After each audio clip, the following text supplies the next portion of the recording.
చిరుధాన్యాలు అనేవండి ఎప్పుడైనా సరే మొదట కొన్ని ఫుడ్స్ అలవాటు చేసిన తర్వాత 8-9 నెలల నుంచే మొదలు పెట్టాలి. ఆ 6-7 నెలలు అనేవి బేబీకి మీరు ఫుడ్ పరంగా ఒక ఫౌండేషన్ లేదా పునాది వేస్తున్నట్టు.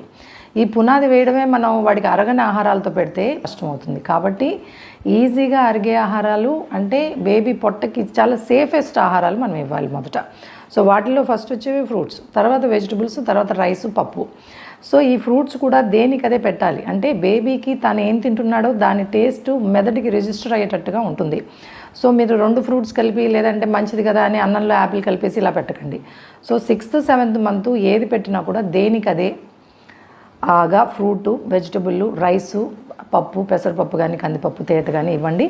దాని తర్వాత 8th, 9th మంత్ నుంచి చిరుధాన్యాలు కూడా దేనికదే ఇంట్రొడ్యూస్ చేయండి. అంతేగాని చిరుధాన్యాలు మీరు మొదలు పెట్టడమే చిరుధాన్యాలతో మొదలు పెట్టకూడదు.